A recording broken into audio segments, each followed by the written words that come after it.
Any bases dropped on a new edition of Soccer Down here. Labor Day Monday, September 2nd. Jason Longshore, John Nelson with you this morning. It's a beautiful morning out. I'm sure a few people are off work today. If you are, join the conversation with us on Twitter at Soccer Down Here.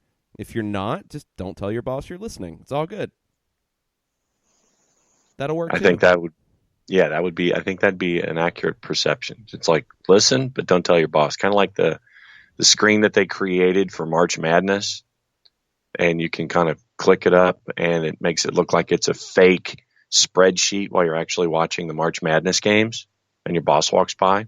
Then you can turn it around, and you're back to normal. So something like that. Our equivalent of that. I mean, unless your boss is cool, and then tell them where to listen True. to, and then you go from there. Atlanta United lost in Philadelphia Saturday night 3-1. It is an overreaction Monday, so share your takes on that, on the weekend that was around MLS, on the upcoming international window. There are some big national team matches to discuss this week, U.S.-Mexico being among them. There's plenty of things to dig into. Brazil-Colombia as well will be a big one on Friday night. But anything you guys want to get into in terms of an overreaction Monday, we're here for it. We're going to start with Atlanta and Philadelphia, though. And this was a match where I think Harris Medunjanin summed it up best, Philadelphia's defensive midfielder who was among the candidates for man of the match. He said, I think after the 60th minute when we scored, it was 1-1. After that, we saw that they could not run anymore, and we could find the free guy in the midfield. Almost every ball through the midfield was a chance for us. We could attack all the time, and we showed that. And yeah, that's about when the wheels fell off. It was a night where Atlanta created chances, 9 chances to Philadelphia's 10. It was a night where, first half especially, they had a good bit of the possession. And it was a night where Atlanta United could have won this match. But they weren't able to get it done. They did get a goal late in the first half, an outstanding goal from Joseph Martinez. Philadelphia responded, though, and in my opinion, the Union showed that they are among the elite in Major League Soccer in 2019, and you have to take them seriously as an MLS Cup contender. And the end of that quote from Medunjanin, I think, it just reinforces what you just said. He finishes that quote up by saying, I think we showed MLS that we are not an afraid team. And that's reinforced by what happened over the weekend. Obviously we're going to see how the end of their season schedule, which is pretty rough, and how they get up against that. But this just reinforced. I know a lot of folks are sitting here saying, okay, when are the Union dropping off? When are the Union dropping off? When are the Union dropping off? Well, they're not dropping off. And Medunjanin reinforced that with his quote after the match.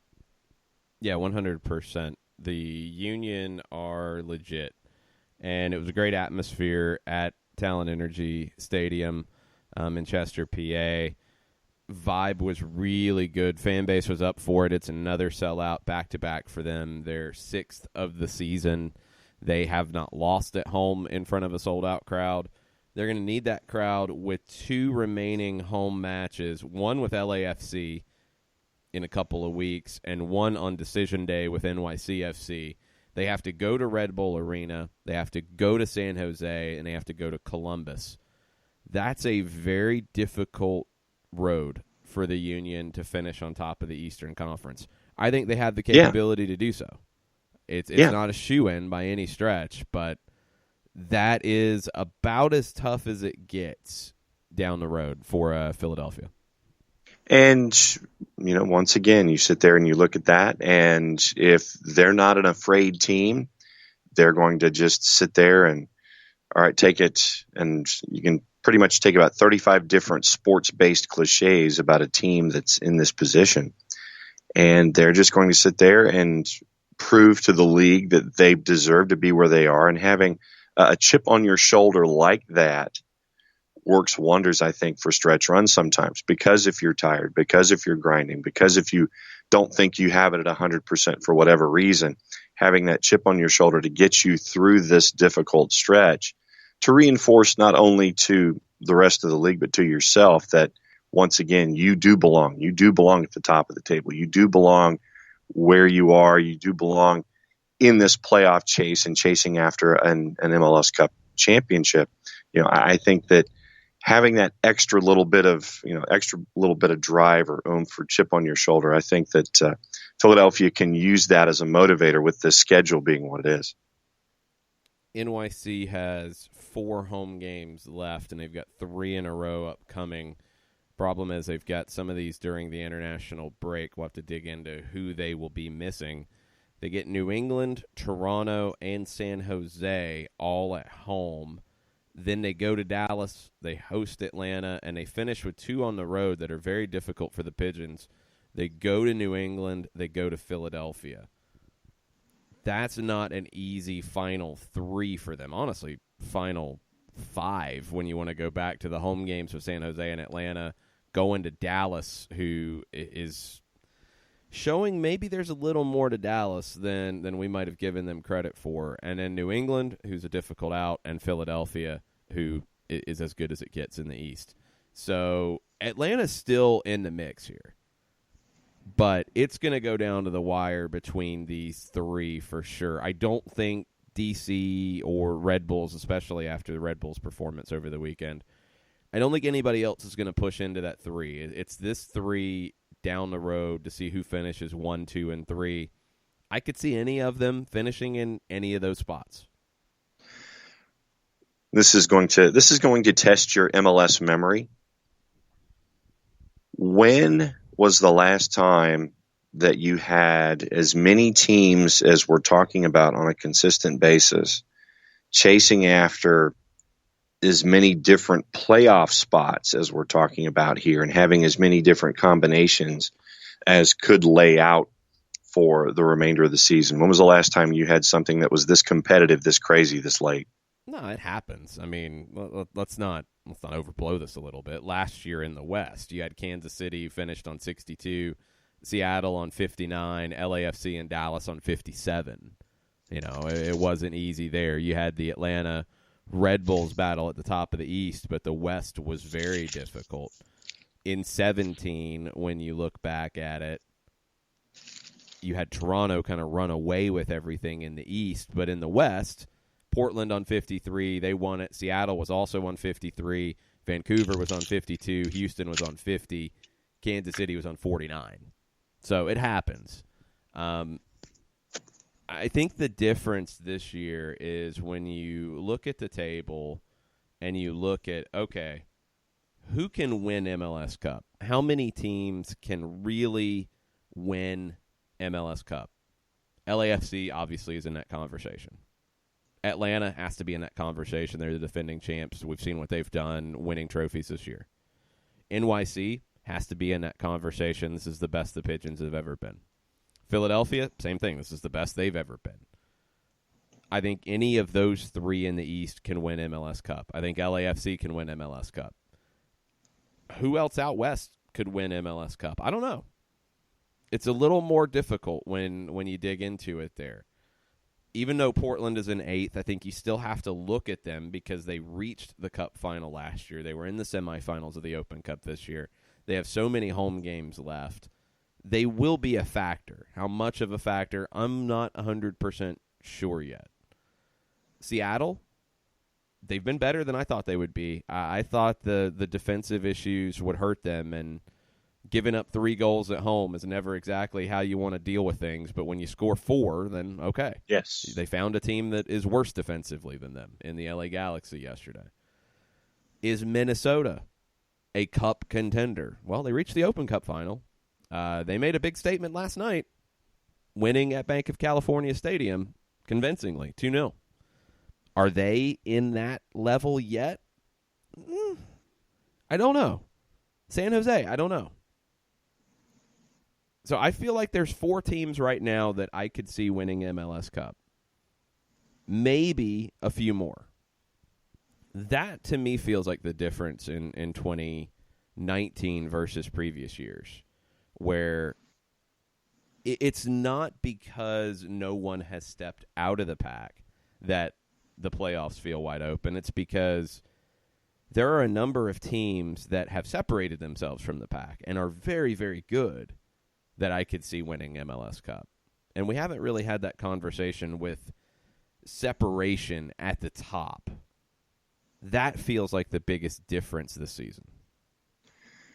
Because, looking at the standings in the East, you have two groups, I guess, if you want to call it that. You've got Philadelphia, New York, Atlanta separated by 3 points. That's 1, 2, and 3. And 4 through 8 are separated by 5 points. DC Red Bulls, Revs, Toronto above the playoff bar, and Montreal at 37. Then in the West, obviously LAFC running away with everything. But then you have 6 points separating 2 through 8. And that's just crazy to me. It happens. I mean, that's classic MLS. That's where, all right, no one has jumped out of the pack with the exception of LAFC in the West. That's typical. You've had some weird things this season that have factored into it. You've had the schedule with Portland. You've had the injuries with Kansas City. Both of them are on the outside looking in. The Galaxy, just defensively, they are not good. Dallas had a number of players away at the U20 World Cup, which we've never talked about as actually affecting a team's ability to make the playoffs or playoff seeding, but for Dallas, that's the case.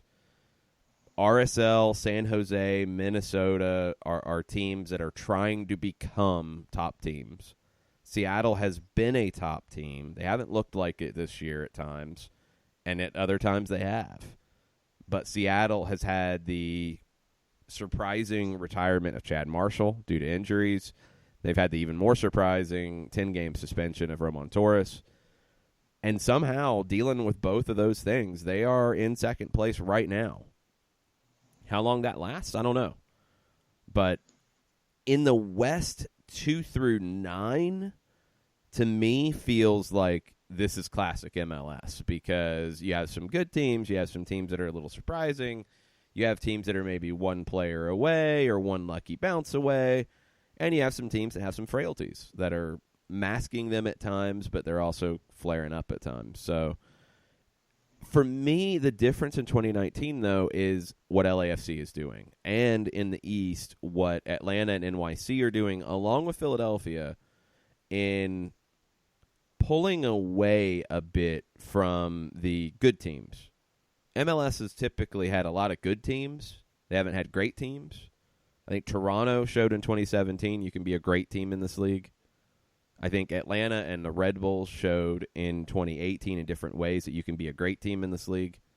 2019, LAFC is showing it. Atlanta is showing it in different ways with the trophies. We'll see if NYC and Philadelphia can be there at the end and stamp that on their season. But I just haven't felt like there's been that many teams that have pulled into the elite section on a regular basis. Not this many teams, and I think there's still a couple more who could.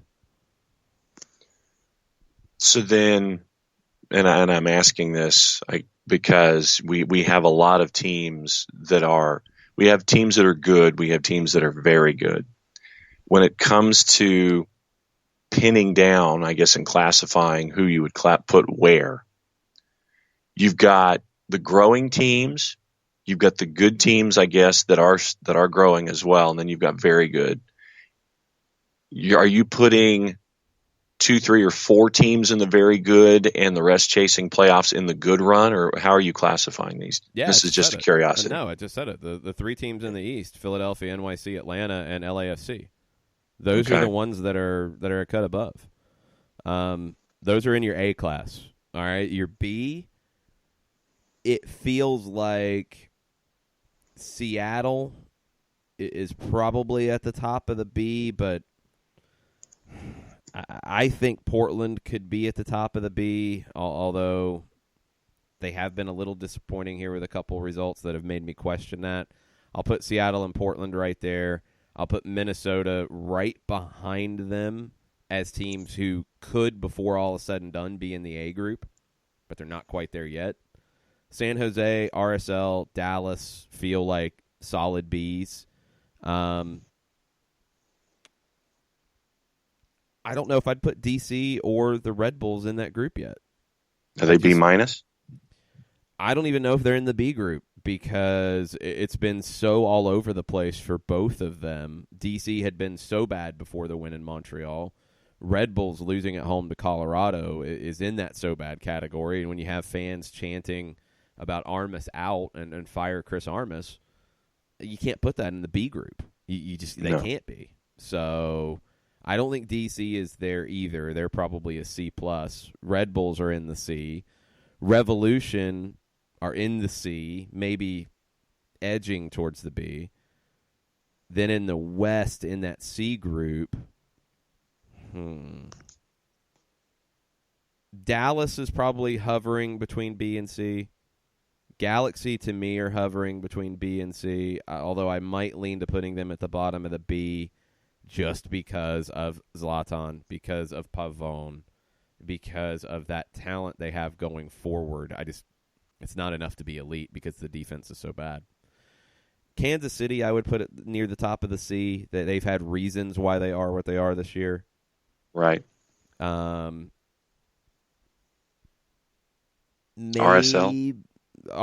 in the B. I think they're in the B. Okay. So for me, A is a cup contender. B is a playoff team. C is a playoff team or just missing out. D is there's something promising here, but they're missing things, and F is that you gotta fix it. So F, Cincinnati, obviously, Vancouver, obviously. I think those are the ones that are in that group, and they're the only two in that group. Colorado, Columbus are in the D. Houston is in the D. And that's everybody in the West. Chicago, Orlando, Montreal are the tricky ones. I think Chicago is in like a D+. They're close, but they're not quite there. Orlando, I think, is in that as well. They're just not quite there. Montreal is like the typical C-, where they could be a C, they could be a playoff team, they could be a D and be missing pieces. They're not consistent. They're maybe the most inconsistent team this season. And being where they are in the table, 1 point out of a playoff spot, but having a goal differential of -14, you had one really big lopsided one, but that's not just because of one result that you're a -14. Toronto's 1 point better than you and a -1 on goal differential. Montreal is the most inconsistent team this season, so I'd have to put them as a D+ for now, but they could easily end up as a C. So I just feel like the A group is something we've never really seen. We've never really seen that many teams that are separating themselves from the pack. Feels like it's usually one, maybe two. This time it's four, with the potential possibly of one or two more jumping into that.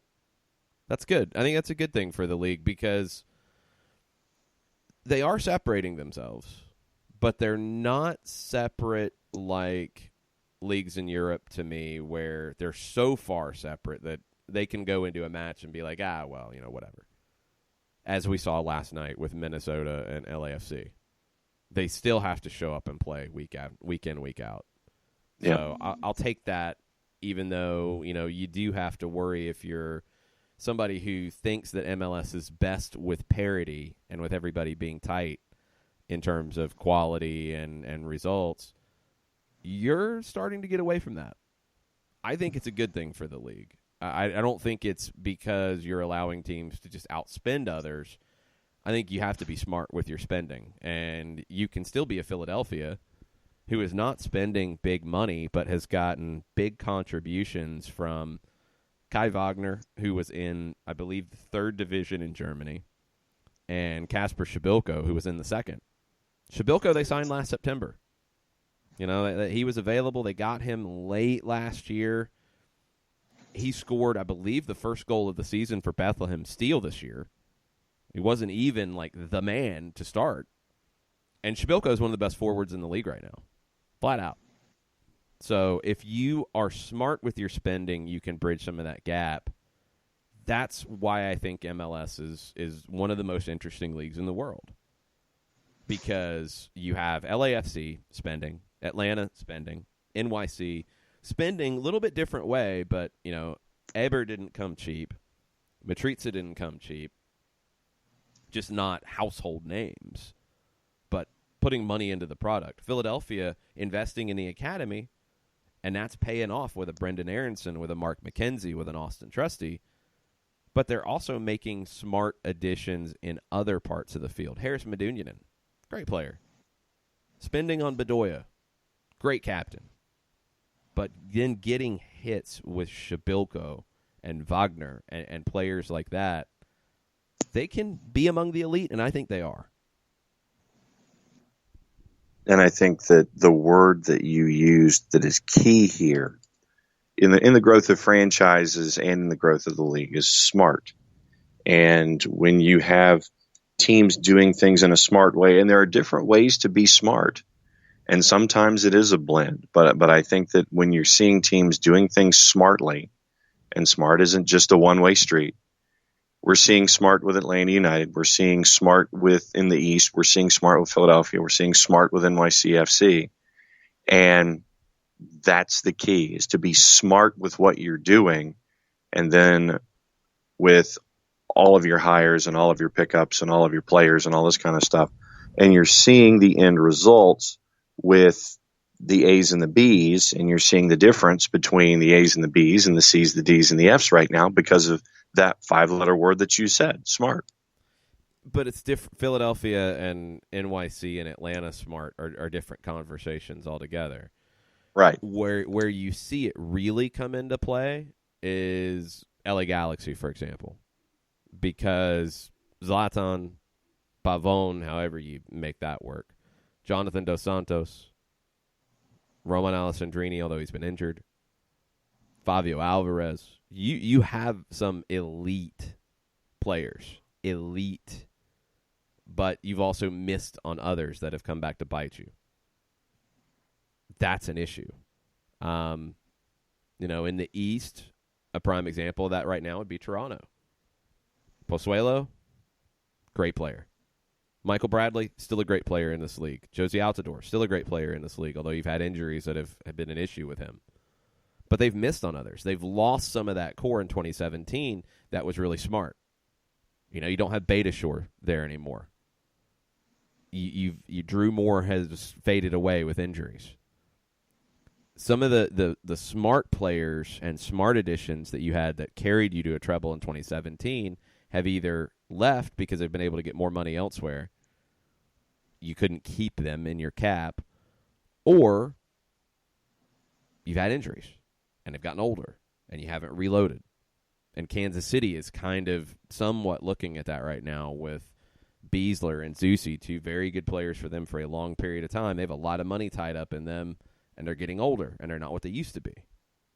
So those are the ones where I think the smart element comes into play, where you have teams that are spending money, but maybe in other parts of the squad, they haven't been as smart with the right signings. Or in some cases, they've had some bad luck where injuries or players didn't pan out or whatever. When you're able to spend more, you can make up for that sometimes, but not every time, as we're seeing with Toronto and LA Galaxy, for example, who can spend as much as anybody in the league, but it doesn't guarantee you success.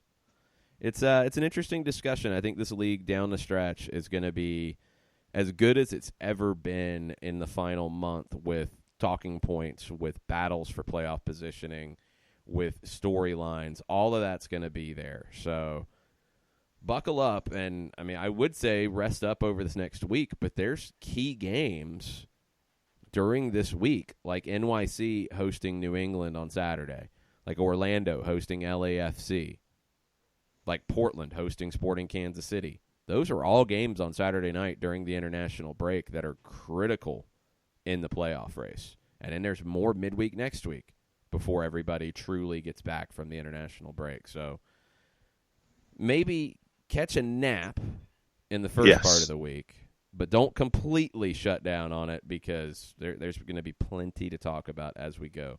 We're going to take a quick break, though. Tweet at us at Soccer Down Here. Use the hashtag #OverreactionMonday. We'll get into your reactions to Atlanta, Philadelphia, to anything else going on in the MLS world or the soccer world as a whole right after this. Today's show is presented by Appolinsky & Associates, personal injury lawyers with over 30 years of experience, supporters of Atlanta United, Faction, and Inter-Atlanta Youth Football Club. If you've been hurt in a wreck, contact Steve today at steve@aa-legal.com or call in 24/7 at 404-377-9191. The initial consultation is free. A ranger station. I'd like to report a bear hug. Okay. I put out my campfire and Smokey Bear hugged me. So you drowned the fire, you stirred it, drowned it again, and felt that it was cold? Uh-huh. Yeah, but he's just letting you know you did good. Bear hug from Smokey Bear. Status update. I'm gonna let you go now. There are many ways to start a fire, but one sure way to put it out. Learn how you can do your part at SmokeyBear.com. Sponsored by the U.S. Forest Service, Ad Council, and your state forester. We know that every driver is different, and a one-size policy does not fit all. That's why Country Financial offers a variety of discounts, so you get the coverage you need and the savings you deserve. From good driver to good student, multi-policy to multi-car, we've got a discount to suit every driver. Call Jason Wright at 678-568-6871 today to see what you could save. On Facebook at Jason Wright Agency, or by phone at 678-568-6871. Discounts vary by state. Policies issued by Country Mutual Insurance Company, Country Preferred Insurance Company, or Country Casualty Insurance Company, Bloomington, Illinois. Every hiring manager knows that a company is only as good as the people it's made from. So where do you find the best people? That may surprise you. Meet the grads of life. Young adults of unique determination and experience. An ideal fit for your company in an entry-level position, internship, or even mentorship. They might not have every qualification you typically look for, but they're exactly who your company needs. This is talent worth knowing about. Go to gradsoflife.org to learn how to find, cultivate, and train this great pool of untapped talent. Brought to you by the Ad Council and gradsoflife.org. Welcome back. Soccer Down Here. September 2nd edition. It's Labor Day Monday. Thanks for listening to us live for those of you who are tweeting at us right now. So let's talk to you. Stizzle at Stizzle A, capital A on Twitter. Disappointed with the loss at Philly, but almost expected it. The boys are tired after that insane schedule. This break will work wonders. Hashtag Overreaction Monday. Yeah, it showed for me as the night went on. The team didn't have its legs, and you weren't able to really get much from wide positions. It was a weird one in the sense that, like, Philadelphia didn't dominate the game, but when they dominated parts of it, they were so far ahead of where Atlanta United was. When Atlanta United was in control of the game, they weren't dominant. They weren't dominant at the level that Philadelphia was. Like, the final 10 minutes or so of the first half, Philadelphia was flying, and the goal from Joseph kind of came against the run of play at that point. First 15 of the second half, Atlanta was really good, and they really needed another goal to give them a cushion. They weren't able to find it.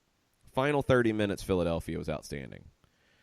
When Philly was in the ascendancy, they were just so much better than Atlanta United was when Atlanta was in the ascendancy. And to me, that comes back to tired legs.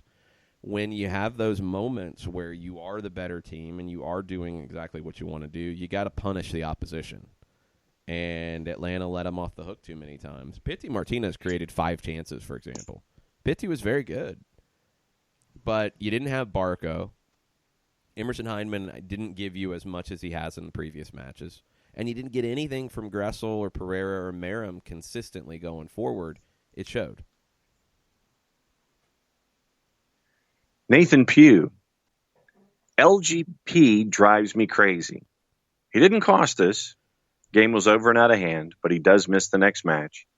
At some point, he's really going to screw us over. Drives me crazy. Disclaimer, Van Dijk has ruined me for all defenders. Yeah, not every defender is Van Dijk, first off. It was a bad yellow, and it was a very frustrating yellow, and I said as much on the broadcast. It's one that you just can't pick up because the game's over at that point. It's 3-1. There's no need to pick that yellow card up at that point. It's not even an issue like the Cup final where I felt like, well, in the context of the game, after Alonso didn't get a second yellow for a far harsher yellow card offense, I can see the frustration. This one, game's over. It's 3-1. There's no need to do what Gonzalez-Perez did in that moment. And, no, it didn't affect the result in Philadelphia. And he wasn't bad on the day in Philadelphia. He just wasn't great. But now you're going to have to deal with a match where you don't have him kind of needlessly. Luckily, it's a match against Columbus at home that you should feel okay about. And I don't think he picked up the yellow card intentionally to miss that game at all. I'm not going to give him that out. But you'd rather have him miss the Columbus game or the Cincinnati game if you picked up the yellow in the Columbus game, for example, because he was on the yellow card accumulation tightrope. You'd rather have him miss those than San Jose, than New York City, than Montreal, and then New England. So you get it out of the way here. Now he's going to be pretty close to the tightrope again because that's just where he is in the accumulation table. But if you're looking for any kind of a silver lining, that's it. I'd rather have him miss this one than those 4 down the stretch, and hopefully he can stay out of trouble and avoid those. The hard part for a center back or for a defensive midfielder is there's times where you're going to have to pick up a yellow. The way the game plays out, you're going to have to take a yellow card because you're beaten in a spot where you can't be, or somebody else was beaten in front of you, and you just have to eat a yellow card. And some of the yellow cards that Leandro picks up, that's what it is. Some of the yellow cards that Escobar picks up, for example, that's what it is. Rometty, same. All good. Don't worry about those. And if you get 5 of those, you get 5 of those. Them's the breaks. But it's the needless ones that are frustrating, and that's what this one felt like. Shiva is not at all upset or mad that we lost, but since it is Overreaction Monday, I am going to overreact. Oh, okay. We scored the most beautiful team goal, and we gave up 3 easy goals. Our back 3 were sitting really high. No one was really marking Philly players in the box. I personally didn't like Jeff in the back. I wish we'd stayed compact and closed the game at 1-1. I disagree on that, especially on the second goal, because the first goal, yes, too high, and even though Shabilko was offside and made a couple steps towards the ball, the back line being high is the reason why that happened. Second goal, it was actually the opposite. The second goal, it was a situation where you were disconnected because it's a ball that is being played around in the back by Philadelphia. Joseph and Pitti are both chasing, and it's played over to the left side to Kai Wagner. Joseph had chased it to that position. He looks back, and he sees that Escobar is deep. Escobar wasn't up high, and Escobar was back with the center backs. This is where that fatigue factors in mentally, because you have your forwards not pressing intensely, but still pressing, like forcing the ball to one side. You expect that you have that cover over there. You don't. Joseph was yelling at Escobar, like, step up, step up. And he was slow to react. That's why Wagner is able to walk the ball up to midfield before Escobar starts to step. Then he's in no man's land, and it's played in behind him to Sergio Santos. Jeff has to go chasing Sergio Santos. It was all because Escobar wasn't up high and the back line wasn't up high that they got that chance. And then it's a great finish from Shabilko. It's not an easy one in that sense. It's a great finish from him. That disjointedness was the story of the match for me. And it's something that the team is going to have to avoid even when they are tired. They're going to have to figure out those moments to, if you're going to sit back, you sit back as a group. If you're going to step up, you step up as a group.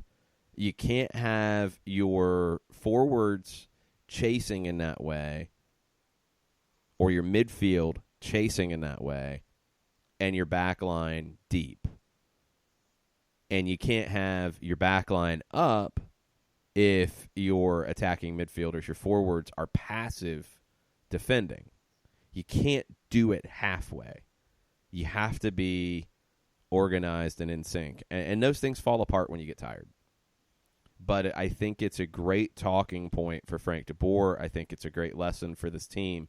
That second goal was the one that you can't give up in that manner in the way that Atlanta wants to play, because it was way too easy for Philadelphia to play the ball into Santos. From there, you're recovering. You're trying to get there. Jeff is sliding out to deal with Santos. He cuts across back. Robinson sliding across to deal with Shabilko. He can't get there, all because you were disjointed on the beginning of the sequence. So that's the part that has to be avoided. And if you're going to do what Shiva's asking late when you're tired, sit back and defend, well, then your forwards can't be trying to force the ball to one side in the build-up, because if they get beat, then everybody's stretched. They just need to drop. Just everybody needs to drop. Just be compact and defend in your own half and play direct over the top, and then your forwards can go chase a ball. But when they don't win it, then you have to drop, and you have to defend as a unit. It didn't feel that way in the second half in the final 30. And to the Lorenowitz point, Jim Curtin said post-match, he said, Lorenowitz is obviously smart and experienced and knows to be very physical with guys like Brendan Aronson. Then he says, Aronson did a good job of drawing Jeff into some difficult spots, and we found some space in behind, especially in the second half as it went on. Yeah, the movement from Philadelphia was good. The game plan was very good from them. It wasn't just Aronson, Fabian and Pico and Aronson switched enough to keep Perez and Lorenowitz kind of on their toes. When you start to drag them out of position, and Shabilko as well, Shabilko's movement off the ball is immense, and it drags Robinson out a little bit, or he passes him off to Lorenowitz, and then he's dragged. Those are really big things that can hurt any team, and I think Atlanta playing three in the back, that's an issue, because we've talked about it all year with the move to the 3-5-2 or 3-4-3, whatever you want to call it. You're going to be in 1v1 situations a lot. And when Philadelphia was able to break pressure and break containment, they're attacking with Shabilko, Aronson, Fabian, Pico, and Jamiro Montero stepping up sometimes. And sometimes Harris Medunian stepping up. And they're going against Lorenowitz, Robinson, Gonzalez-Perez, sometimes Pereira or Merrim dropping to defend, sometimes Gressel dropping to defend, Eric Remedi dropping to defend. But it's a lot of sometimes, it's a lot of, well, if then this. That's difficult. And when you're not controlling the play the other way by getting goals, but also just playing consistently in other team's half, you're going to get caught in some of these moments. And I thought Jeff played all right. I didn't think he played badly. He's not the reason for the loss or anything like that. But Aronson dragging him out of position is a big part of it. It's a big, big part of it. So these are things that now I think Atlanta United and Frank de Boer get a chance to pull up on video, break it down, sit when this team comes back and they're kind of getting back into regen mode and building the fitness back up. These are the things where they can have a video session and they can look and say, all right, in these moments, this is what we're going to do differently. This is how we're going to handle this. And when you've played 15 matches in 2 months, because that's what Atlanta United did from July 1 until the Philadelphia game. That was game 15 since July 1. Philadelphia, for example, that was game 10. 15 games in that span of time, you're not having many training sessions, period. We could go back and go through the calendar and factor in travel and factor in regen and factor in day before a game, and you're probably looking at 3, 4, like good training sessions over 2 months. Adds up. It's hard. So the run they've had has been amazing, but now you got to double down. Now it's time to say, okay, this is a learning lesson game. This is one where we don't want to repeat this. How do we deal with a team that plays 4-2-3-1, that plays good pressure and a little bit of unique pressure in the way Philadelphia does it, because they cut the field in half. Shabilko is really good at this, where let's take a scenario where Miles Robinson has the ball, middle of the park, plays it to Gonzalez-Pirez on the left. Shabilko doesn't go chase Gonzalez-Pirez. Shabilko gets between LGP and Miles Robinson, cuts off that supply line, and tries to be in a position where if it's not a good ball back to Brad Gazan, Shabilko could jump the line. So he cuts the field in half. So then that means LGP has to look forward. Then you're playing into the teeth of Fafa Pico, Jamiro Montero stepping over to that side, Medunjanin gets into the middle, Fabian's kind of in a free role where he can step into passing lanes, and you make it more difficult for Atlanta to play out. It's not a press like the Red Bulls where they're trying to create a ton of turnovers with the beginning of the press. You're trying to create the turnovers around midfield, because the Union weren't just chasing everything either. They were really starting their line of confrontation about halfway in Atlanta's defensive half. So you get to that point, okay, the trigger, ball's played to the side from your center backs, cut the field in half, and then defend in that half-field cut and try to avoid what we've seen LGP do so many times in playing that long diagonal to open the field up. When Atlanta was able to do that, they looked good. When they weren't, it became a scrappy game. And when it becomes a scrappy game and you're on tired legs, the other team is going to have the advantage. It was a really interesting tactical battle between the two, and I think there's a lot of things for Frank de Boer to take out of this and make this team better over the next 2 weeks and learn from it that will serve them well down the stretch. Because I have a feeling they're going to see Philadelphia again in the playoffs. Yeah. But that was your very deep dive into some of the tactics, and it was a great question from Shiva. Nothing wrong with that. Tafka's fired up this morning. Fired up? Starting a running dialogue of all of the MLS narrative BS they give Atlanta. That's what he's fired up about. Yes.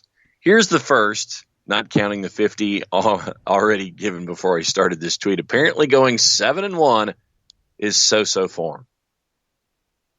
So-so form, eh? Yes. 7-1.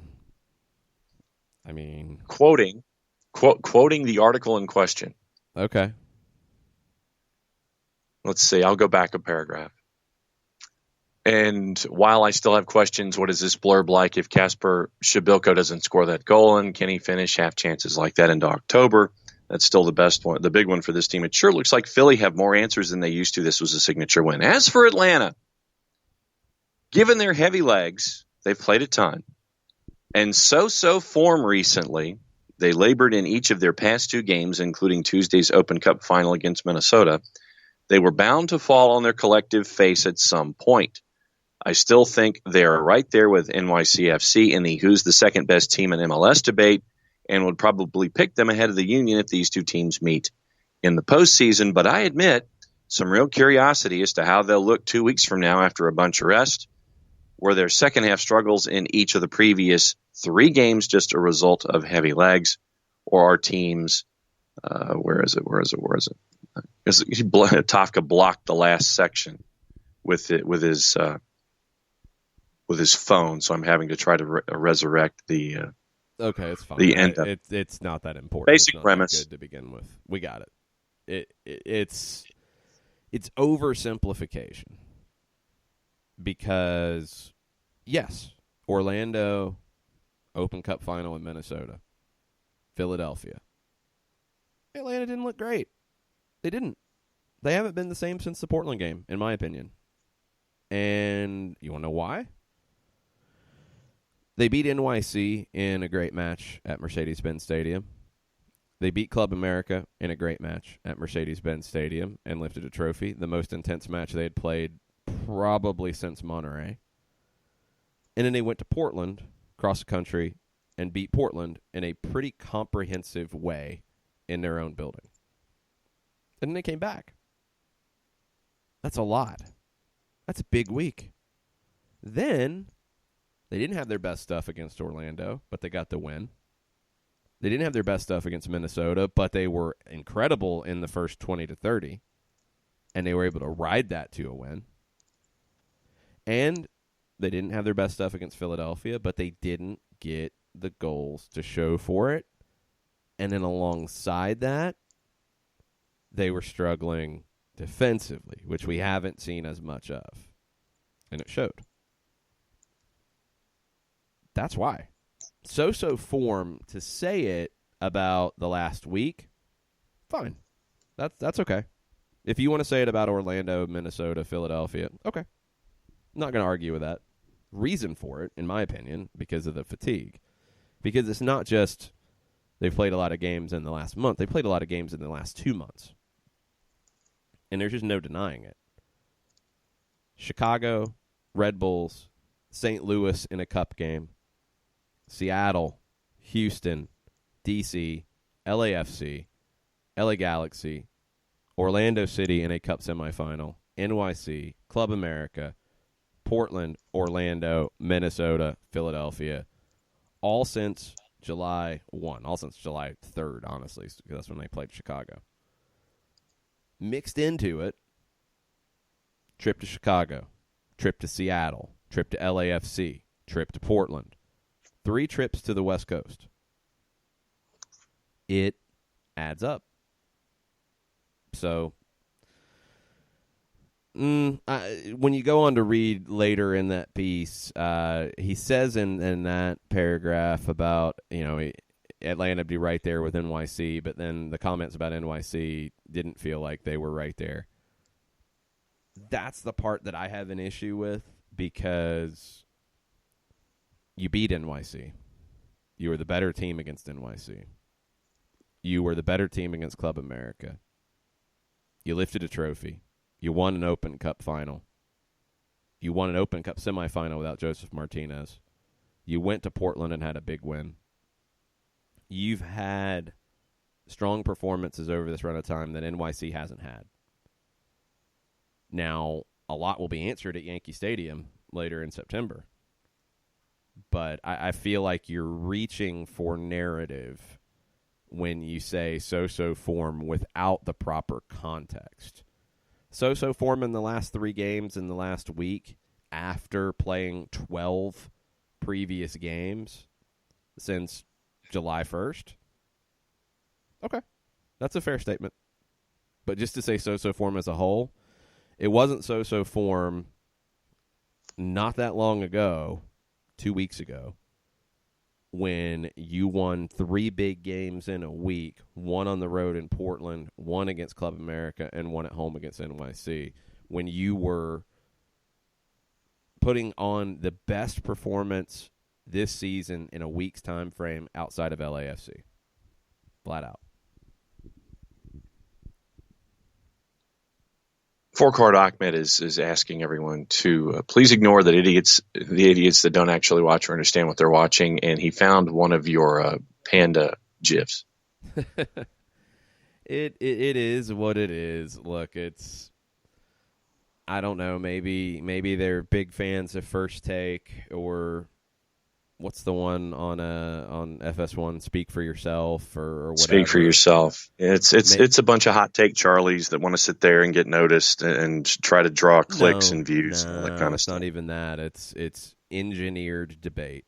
I'm not even going to go there and say it's, hot take individuals trying to do it. I think that's the design, is to embrace debate. And that's what you're getting. And to embrace debate, you've got to have something to debate. I think there's plenty of things to debate in this league, but if this is the one, because it's a huge fan base that you're going to ride with, then you're going to ride with it. And that's fine. That's all completely well and good, but that stuff will come back to bite you ultimately if that's all you got. And we'll see what happens this season. Look, there's no guarantees. As we said at the top, and we're going to take a quick break and come back and wrap up hour number 1. you've got LAFC, you've got NYC, you've got Philadelphia, you've got Atlanta that I feel like are all elite status. There's no guarantee Atlanta wins MLS Cup this year. You could get into a situation where you're on the road in the Eastern Conference Final and you lose it. You could lose at home to Philadelphia or NYC. They are that good. And you could also beat either one of them. So it's a special season. There's no guarantees. But Atlanta's among the elite teams in the league, and I think to say that they're not is trying to find something that's just not there. Let's take a break. Tweet at us at Soccer Down Here. Keep the conversation going. We'll be right back after this. As a business owner, you know that every year brings new challenges and opportunities. The success of your business demands expertise and focus. And Country Financial can help you keep that focus by helping ensure you have the right insurance protection in place to meet your goals. Jason Wright can help you create a customized insurance plan that has coverages designed just for your business. Give Jason a call at 678-568-6871 or reach him on Facebook at Jason Wright Agency. Coverages vary by state. Policies issued by Country Mutual Insurance Company, Bloomington, Illinois. Got issues with youth or high school sports? Positive Coaching Alliance can help. PCA is a national nonprofit working to transform youth and high school sports so that every child has a positive character-building youth sports experience. PCA provides live and online workshops to train double-goal coaches whose first goal is winning and whose second, more important goal is teaching life lessons through sports. PCA also has workshops for parents and high school student-athletes. For more information, please visit positivecoach.org. If you've been hurt in a car wreck, contact my friend Steve Apolinski of Apolinski & Associates. He's been representing individuals for over 30 years throughout Georgia and Alabama. Email him at steve@aa-legal.com or call him 24/7 at 404-377-9191. The initial consultation is free.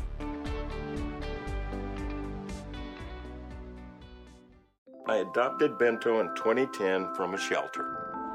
This cat makes me make art. He's always motivating me to draw pictures of him. He just is motivating artistically. He's my best friend, but a lot of people know him as Keyboard Cat. Keyboard Cat, YouTube star and shelter pet. Amazing adoption stories start in shelters. Start yours today. Visit theshelterpetproject.org to find a pet near you. Brought to you by Maddie's Fund, the Humane Society of the United States, and the Ad Council.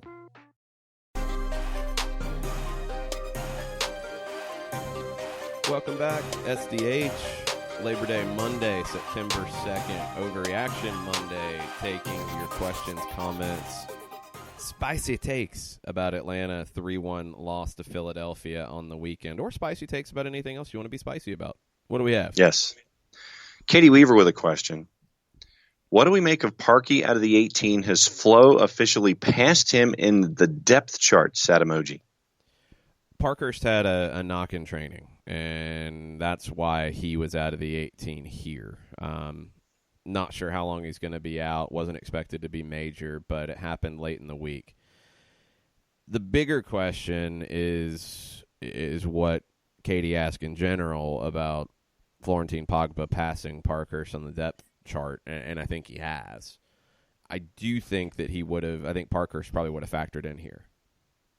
I don't know for sure if he would have played instead of Jeff, and I don't know if it would have made a big difference. It would have opened up the possibility to play Larenowitz in midfield if you'd wanted to go down that road without Barco, which might have been a way to go, but you didn't have that because of the injury to Parkhurst. I do think in general, though, Pogba has stepped in front of him on the depth chart, and, you know, it happens. Parkhurst has played a role this season and played an important role at a time when you were really struggling for depth. Parkhurst played big minutes on the outside, and probably the game that I'll always remember about Michael Parkhurst this season was in Kansas City, where he played as a left back and pretty much shut Johnny Russell down. And not many players in this league have done that. And it was a kind of surprising move from Frank de Boer to play him on the left in that situation against a player like Russell. But he said, look, I want Parkhurst on his strong foot, on his right foot. Russell wants to cut inside. I think this is going to work, and it did.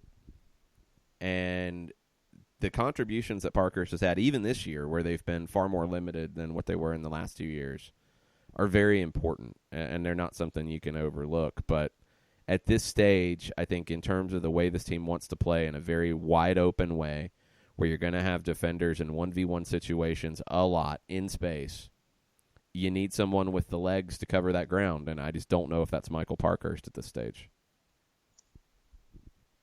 Then Derek Creighton to finish up hour number 1, because I want to save Michael Head's question for the next hour. Derek says Atlanta drives the conversation until LAFC plays in CONCACAF Champions League and goes far in the U.S. Open Cup.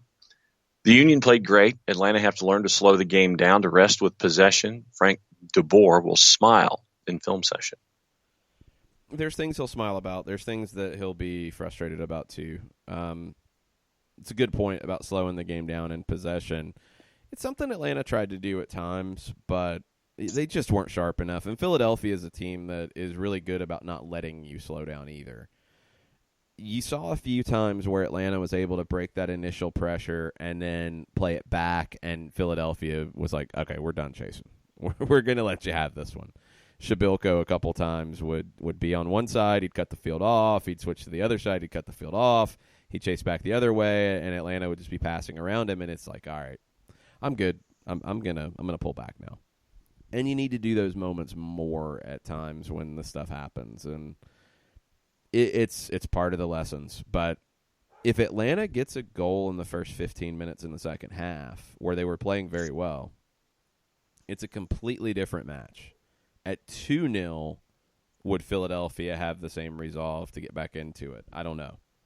Could they have rescued a point? Sure. Could they have won it? Maybe. I don't know if the game plays out the same way. I really don't. But they weren't able to find it. So it's one of those games that comes up. I think there's elements of what Philadelphia did tactically that you have to prepare for down the road, because teams watch tape. You know, other managers are going to be looking for things that Philadelphia did to Atlanta and say, can we replicate that? Can we cut the field in half? Does that suit the way we play? They're going to try to find lessons here, and Atlanta has to take lessons out of it as well. We're going to take a break. We're going to come back. Hour number 2 coming up next. More tweets from you guys, news from around the league. We'll touch on some of the other results from around the league as well right after this. Today's show is presented by Apelinsky & Associates, personal injury lawyers with over 30 years of experience, supporters of Atlanta United, Faction, and Inter-Atlanta Youth Football Club. If you've been hurt in a wreck, contact Steve today at steve@aa-legal.com or call in 24/7 at 404-377-9191. The initial consultation is free. A ranger station. I'd like to report a bear hug. Okay. I put out my campfire and Smokey Bear hugged me. So you drowned the fire, you stirred it, drowned it again, and felt that it was cold? Uh-huh. Yeah, but he's just letting you know you did good. Bear hug from Smokey Bear. Status update. I'm gonna let you go now. There are many ways to start a fire, but one sure way to put it out. Learn how you can do your part at SmokeyBear.com. Sponsored by the U.S. Forest Service, Ad Council, and your state forester. We know that every driver is different, and a one-size policy does not fit all. That's why Country Financial offers a variety of discounts, so you get the coverage you need and the savings you deserve. From good driver to good student, multi-policy to multi-car, we've got a discount to suit every driver. Call Jason Wright at 678-568-6871 today to see what you could save. On Facebook at Jason Wright Agency, or by phone at 678-568-6871. Discounts vary by state. Policies issued by Country Mutual Insurance Company, Country Preferred Insurance Company, or Country Casualty Insurance Company, Bloomington, Illinois.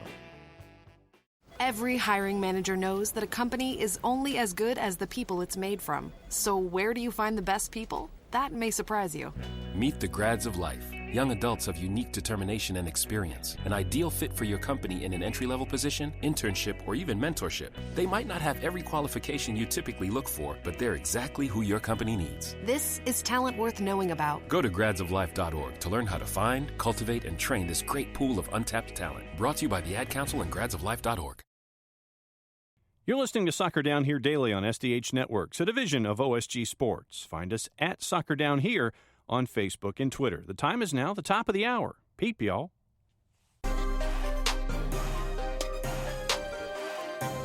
Welcome back. Hour number 2, Soccer Down here, September 2nd edition. Jason Longshore, John Nelson with you this morning.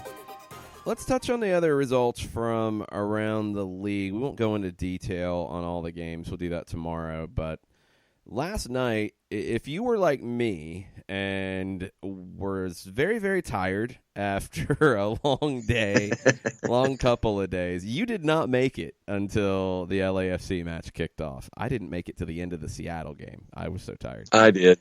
I did not. Minnesota 2-0 at Bank of California Stadium last night. Mason Toye was the hero with both goals in a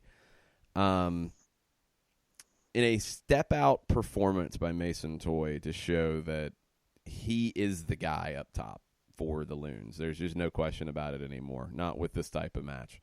So Minnesota's in third place in the West now. LAFC missing Carlos Vela after the hamstring injury against the LA Galaxy. Minnesota did not have Osvaldo Alonso, who did play in the Cup final. And Minnesota played in a way that, you know, we wondered if they might do in that Cup final. They played with Michael Boxall, Ike Opara, Brent Coleman as 3 center backs. They played in a 5-3-2, and it worked. It worked better here than it did in Atlanta back in May, where the 5-3-2, they really just felt like they were completely on their heels. I'm fascinated that Minnesota, without Alonso, playing a different formation, was able to make this work as well as it did against an LAFC team that, yes, they did not have Carlos Vela, but they did have a player they just spent 8 figures for in Brian Rodriguez, who was called into the Uruguayan national team. And they had everybody else that they wanted to. Mark Anthony Kaye started on the bench. Tyler Miller did not start. Pablo Cisniega started. We've seen that happen a few times. And Stephen Beitashour did not start. Tristan Blackman did instead. I want to see what is said about LAFC losing at home to Minnesota, who had to fly across the country after a Cup final in midweek. And were not completely dominant, but the better team without really much of a question. And in watching the broadcast last night, a lot of the attention by Callum and Kendra was on the play of Wilfred Mwimbe.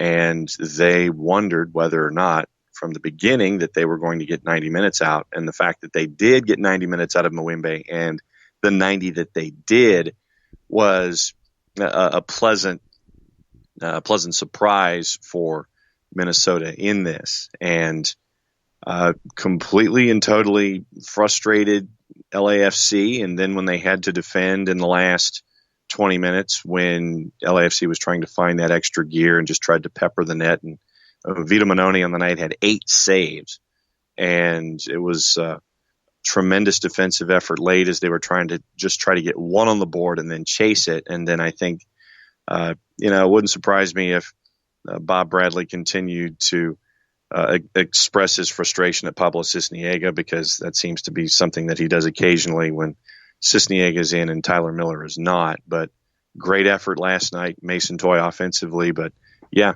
a lot of the focus, while on the big names in that 5-3-2, they were the guys on the air were pleasantly surprised with the effort they got out of number 86.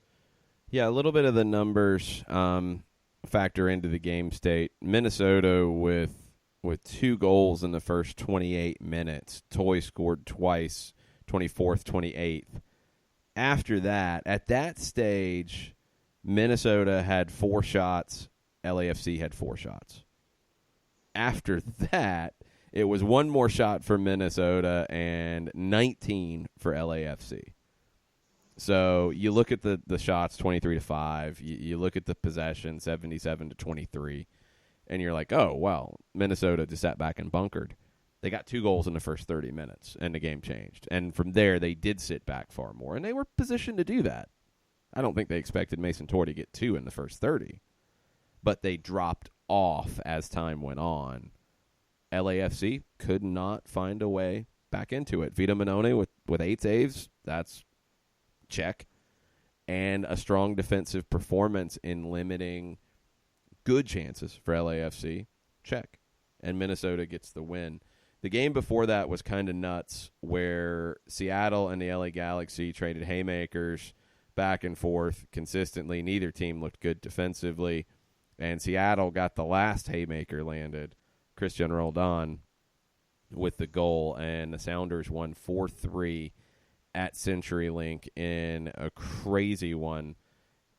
Both teams are going to, I think both teams are going to come out of this not really feeling very good about it because of the amount of goals they gave up and some of the types of goals they gave up. Well, and you just look at the rundown. Rui Diaz scores, and that's your first half. Second half, you have 55th, 66th, 75th, 77th, 81st, 89th. So you have 3 goals in 6 minutes, and 6 of the 7 come after minute 55. So I will, by looking at just sheer goals and when they were scored, I will second your motion, sir, that it was absolutely crazy. And yeah, but when they're scored isn't the issue here. It's the way they were scored. And some of them are just bad. The Zlatan goal, it's a play where he's being double-teamed on a corner. I mean, 2 guys like wrestling with him on a corner, and Stefan Fry coming out to get a punch, and still somehow Zlatan gets the header? Like, come on. No, you can't have that. The Jordan Morris goal, where it's a complete defensive breakdown from the Galaxy. The Skelvik goal, where it's a complete defensive breakdown from the Sounders. Too many defensive breakdowns in this one, and that's going to be an issue for both teams. We've known it about both teams. You know, Seattle is playing Kim Keehee and Xavier Arriaga as your 2 center backs. I think they wanted to ease Arriaga in his first year in MLS. They've had to throw him in. Kim Keehee has not been what he was last season playing next to Chad Marshall, because not many players are what they are playing next to Chad Marshall. Chad Marshall's been that good of a player as a professional, and his retirement threw everything out of whack. I think Seattle really has to question what they're going to do defensively. The flip side, the Galaxy have been questioning this all season, and they went out and they got Giancarlo Gonzalez, bring him in, and it just hasn't worked well as it should. I mean, he had 2 major errors in this match and had one of the lowest ratings on who scored all season long, with a 4.1 out of 10 because of 2 major errors. And even on a day where Diego Polenta, Rolf Felcher, Jorgen Skelvik are better than they typically have been, it's not enough. David Bingham can't bail you out of everything. So both teams are going to have issues with the way this played out. Seattle will have a few less issues because they found a way to win it in a chaotic way. But neither team's going to be happy coming out of it. Those were your 2 matches yesterday. Saturday, things that stood out to me, San Jose, quick start over Orlando. The fact they won, not really a shock. Orlando, I thought they'd put up more of a fight early. DC going into Montreal and just wrecking Crew early against the Impact. Little surprising. Columbus with a late equalizer conceded to Chicago. Toronto with a late equalizer conceded to New England. And Toronto did what we've seen Greg Vanney do before, and we've seen other managers do it, where you get late in that match, you have a 1-0 lead, you don't feel like there's another goal on the cards for you, so you find a bus, you start the ignition, you drive it over, and you didn't position it properly, because you bring on Drew Moore for one of your wingers, you bring on Ashton Morgan in the 76th and the 78th minute, and you just try to pack it in and close this game out, and you give up a goal in the 86th.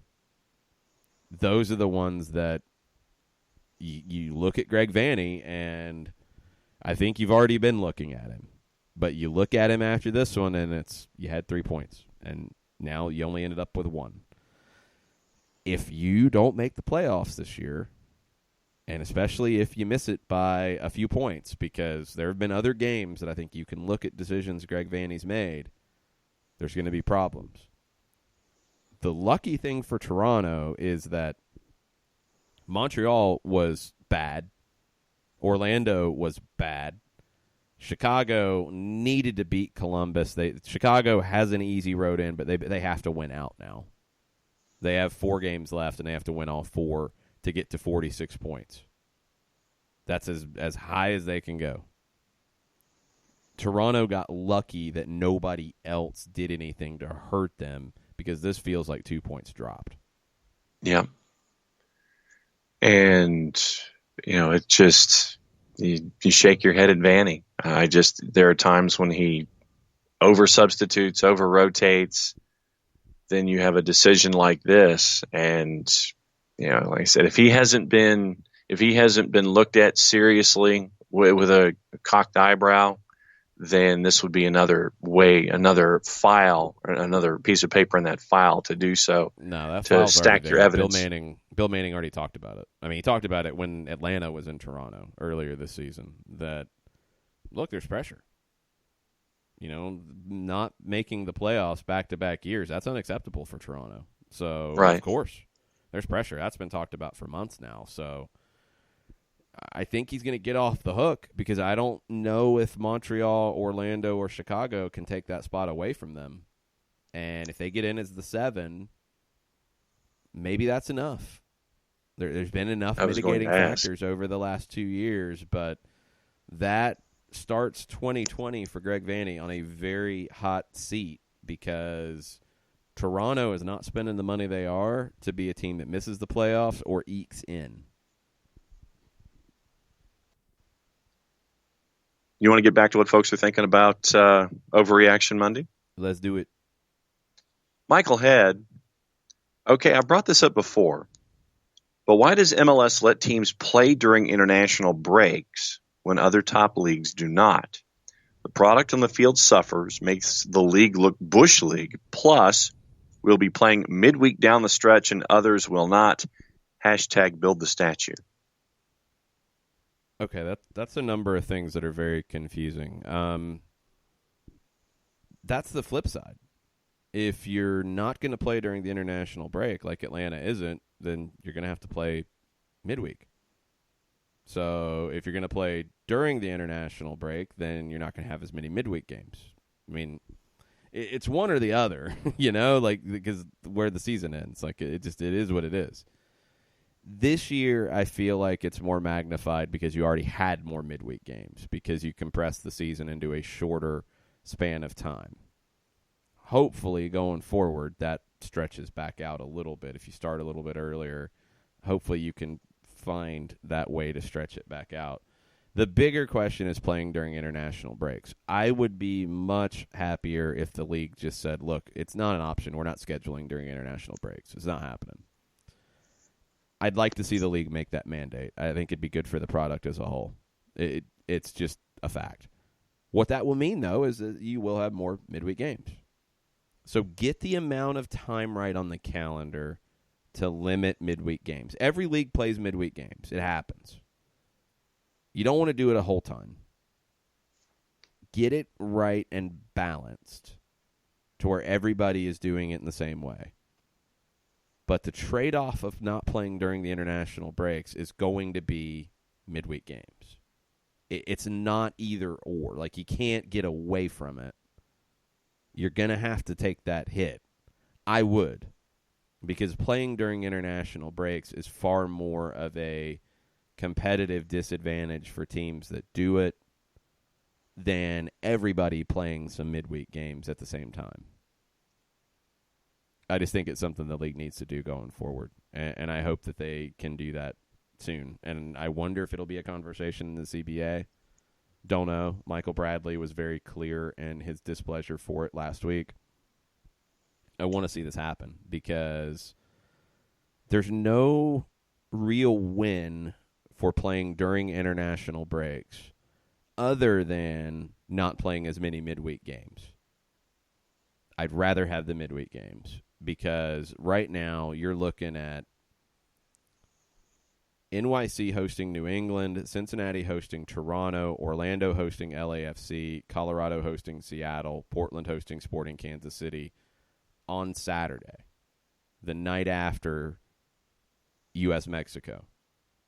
Then U.S.-Uruguay on September 10th, and we're just talking about the U.S. games, for example, but there are other international teams playing.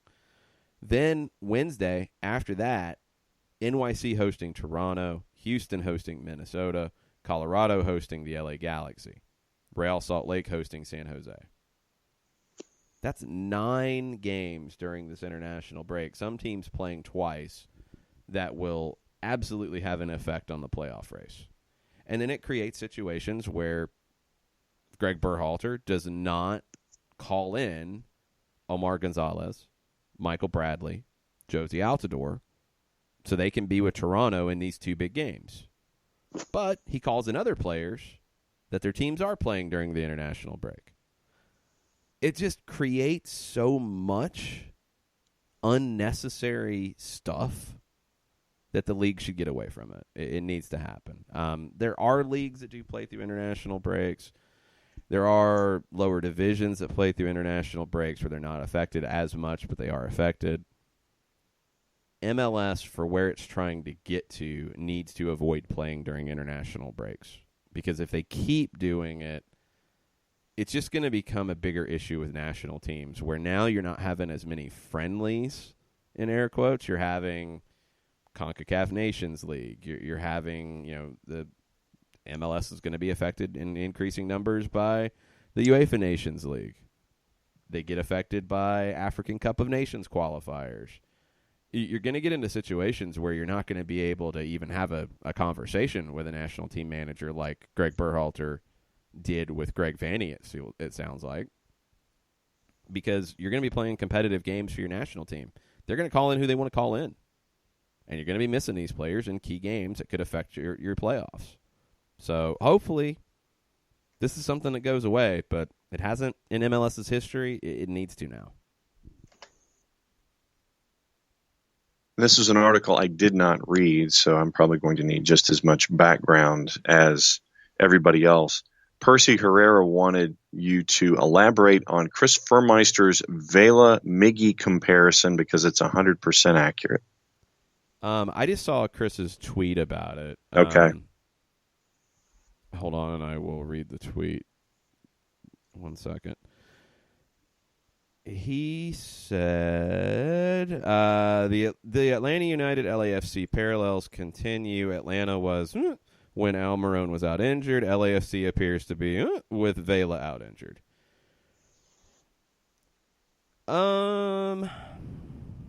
They're different, though. I mean, big picture, yeah, because they're the best player on the team.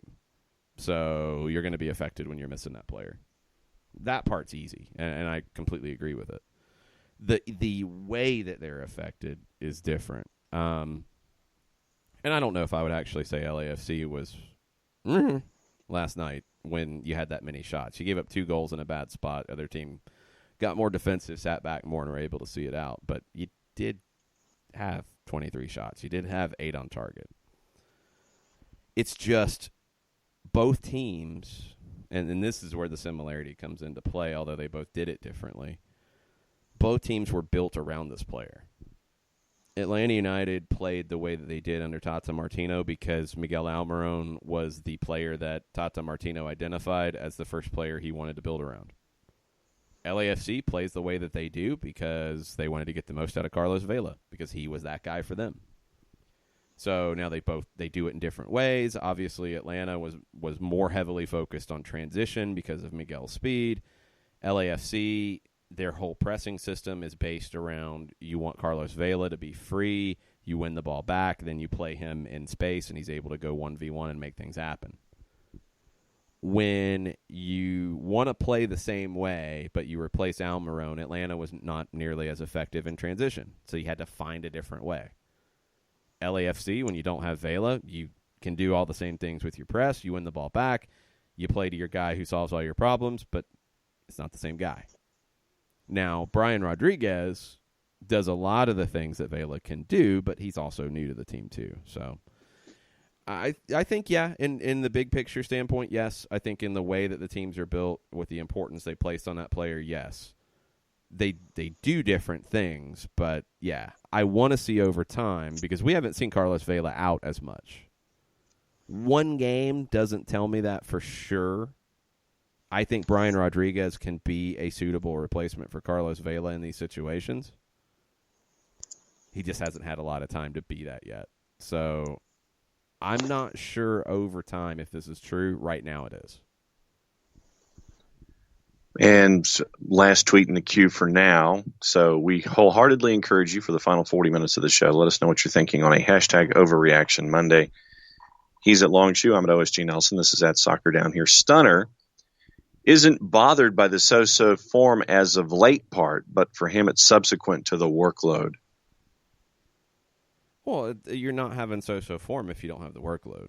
I mean, that's the thing, is the Orlando, Minnesota, and Philadelphia games are a direct result of playing 12 games before that with 3 trips to the West Coast, and the intensity of a Campeones Cup, a U.S. Open Cup semi, a U.S. Open Cup final.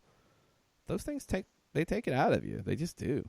So, so form, I think, is unfair without the proper context, because the form is affected by the fatigue.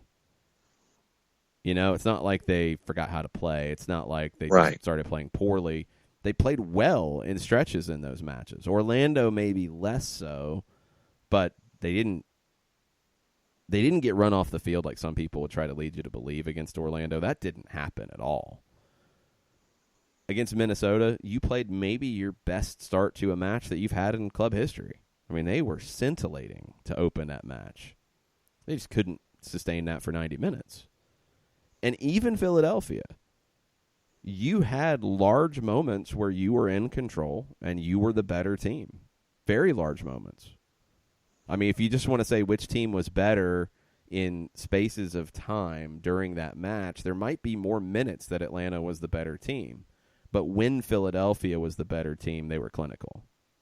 In the final 30, they were clinical, and we'll get into one reason why on the other side of the break.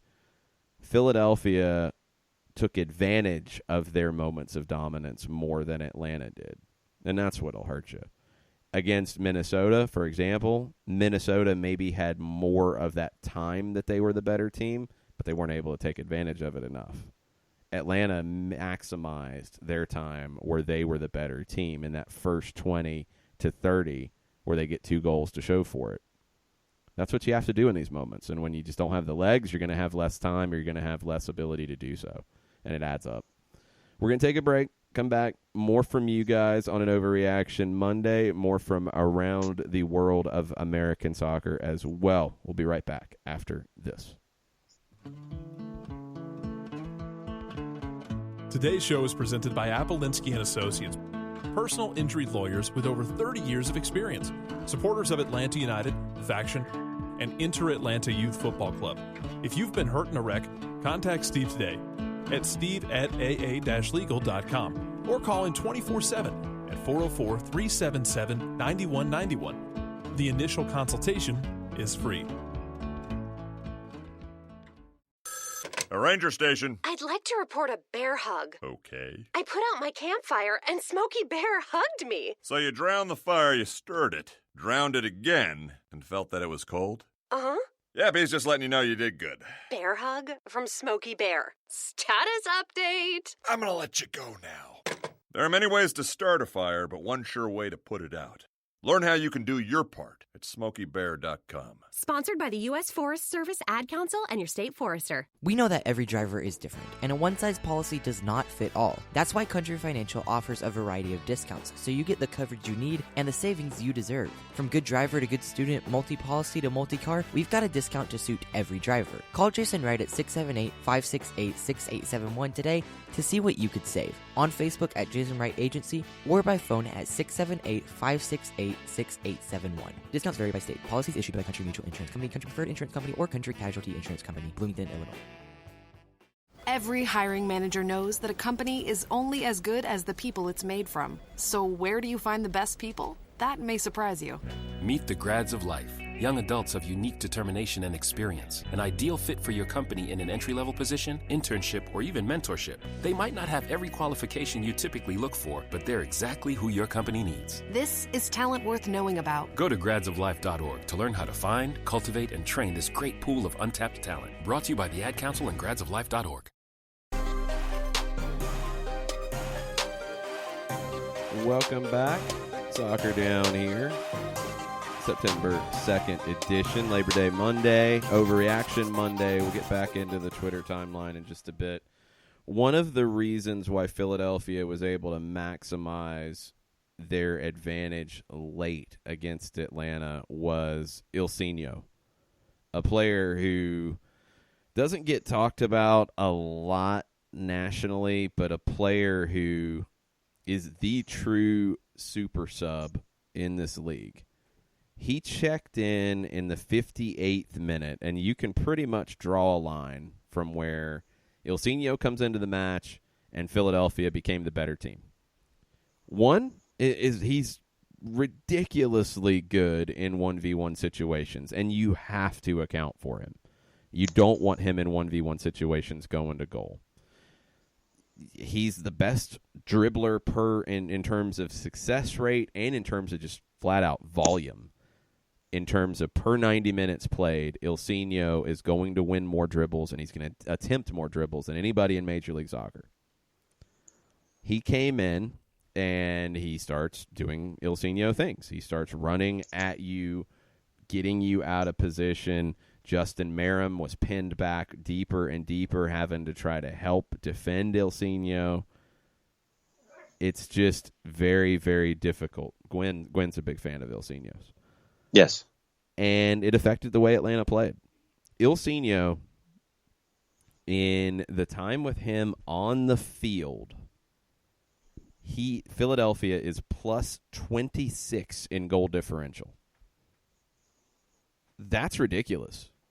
Mm-hmm. Because you're talking about a player who doesn't play that many minutes. Only 897. He started 6 times in 23 matches.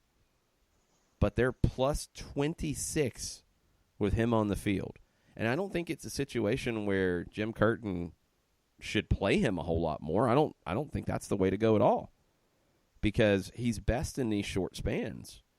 He's 33 years old. He's not going to help you defensively at all.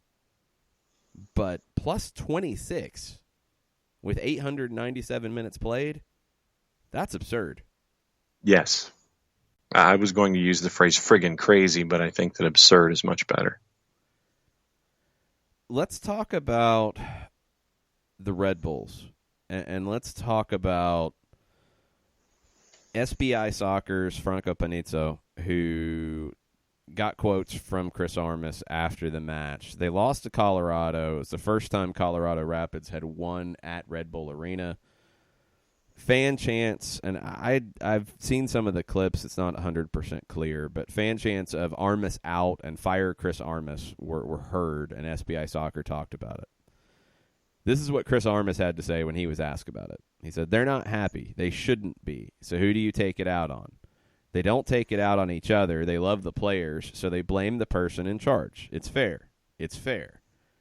Is that the best thing for the players and the coaches to hear? That doesn't help, but they're frustrated, and that comes with it. They support us, and they come, and they're entitled to be frustrated and voice their opinion. It won't change the way we're working, but yeah, that's part of it." Something has to change about the way they're working, because you got shut out at home against a Colorado Rapids team that had their third different person on the bench this season. And Robin Fraser takes over for the long haul, replacing interim Connor Casey, who did well. Be very curious to see what happens with Connor Casey long term. Sounds like maybe he had some hopes of getting that job. He might leave the club. Curious to see where that goes. But the Rapids will be a team pushing for a playoff team next year, pushing for a spot. I think they can be that. Red Bulls, the way they're working right now, It's just not that good. And my questions right now, looking at the Red Bulls from a bit of a distance, are these. Why has Michael Murillo fallen off so much? Yeah.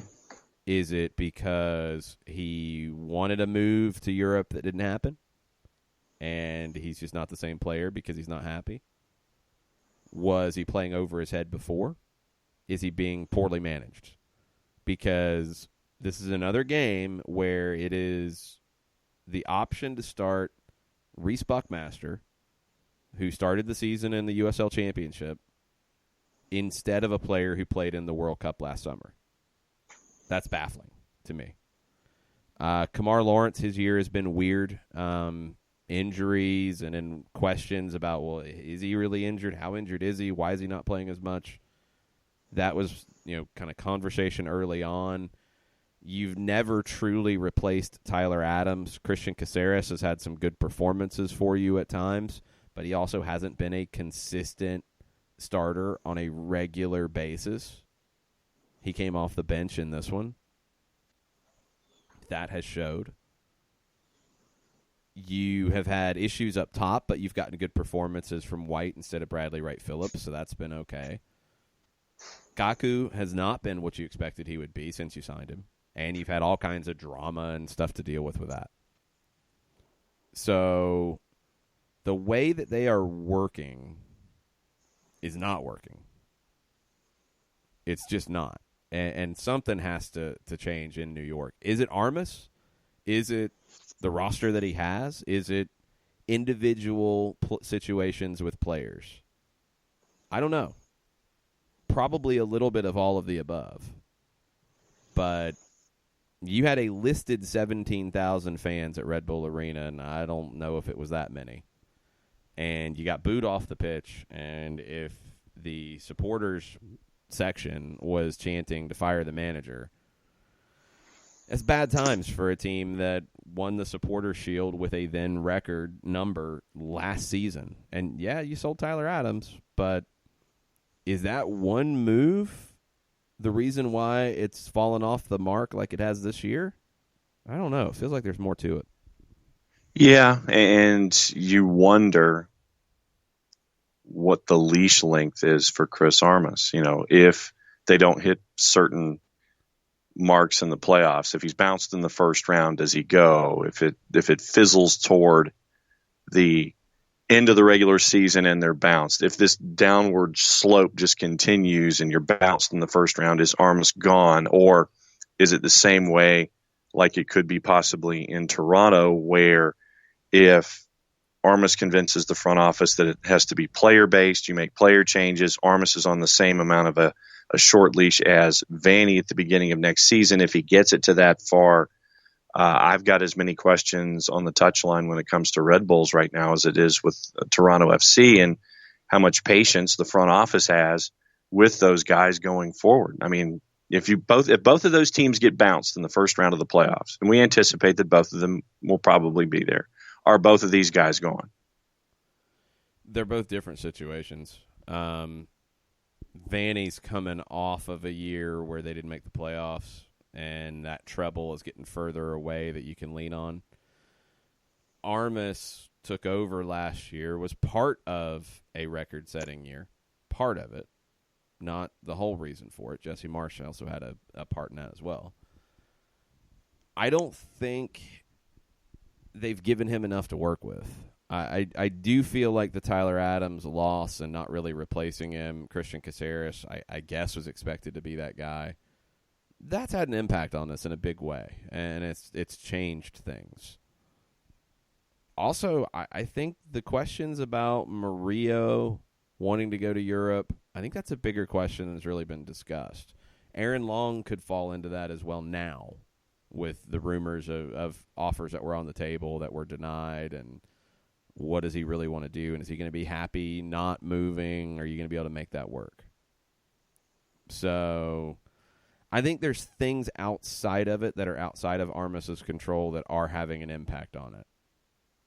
And without being in there, it's hard to say on what should happen with Chris Armas. That's why I feel like maybe not even, I guess he's been there a little over a year now since Marsh left. And after the highs of last season, I feel like Armas didn't get any credit for that, and he's only getting blamed for the negative side. And maybe that's harsh, because I don't know if he has all the right pieces to do what they want to do. I would give him more time, but I think there would also have to be some pretty clear expectations set.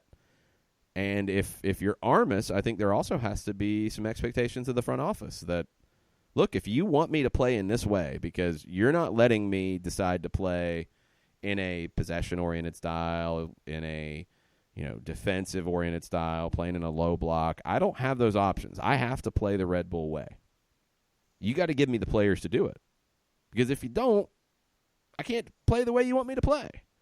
And with the Red Bulls, the way that they want him to play is a massive part of the conversation, because that's not negotiable.